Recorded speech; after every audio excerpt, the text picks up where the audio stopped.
Amo yaon ako ganahan sa ako nga asawa mga kabusyong kay samtang mulakaw ko nag-ingundaan ko sa iya nga kinahanglan pag uli na ako maglimpyo ka didto sa kuan kanang garden.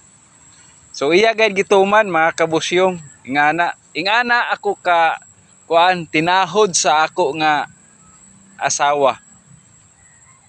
Unsay akong isulti sa iya gayud tumanon kay para di siya makatilaw sa ako kay masungot man ko basta dili ko sundon, dili ako ganahan na kuan, dili ako sundon, dili pareha sa uban nga mga asawa nga pagsugoon sa mga bana dili musunod sa ako di pwede yaon. Amoy ni ako asawa karon iyo nakita. Ingon siya wala may akong kuan guna. Ingon ko ayaw na paguna-guna. Bunlo ta. Nuno way mo kamot. So way iya nahimo mga kabusyong kundili ang pagtuman lamang sa ako mando. Mao na akong ganahan isip bana.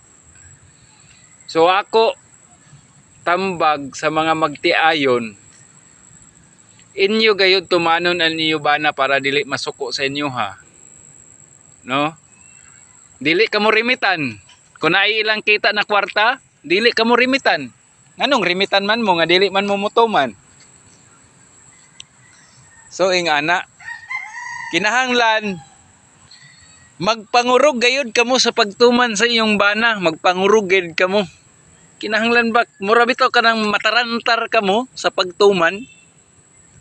Kanang magkasayop-sayop ka mo ba basta lamang matuman ninyo ang inyo bana? Ingana ba? Ingana inyo feelings ba?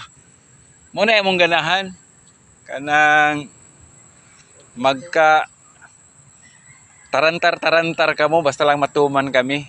Mao nay ganahan sa mga bana. Pero mga asawa nga di manumbaling, di gayud kami ganahan. Mawa pa namo kuan, mawa pa namo gugma. Mawa basta dili mo tuman sa amo. Mao na hinungdan nga mawa ang gugma sa mga bana.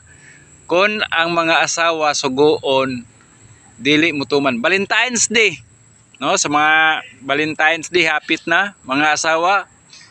Basta kinahanglan nga inyo bana always love kamo, tuman kamo sa ilang mga sugo.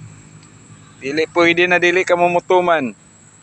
So amoy ito ang tambag ni Busyo nga madayaw makapanig-on, makapa strong sa inyong relasyon. Okay, mao ra to.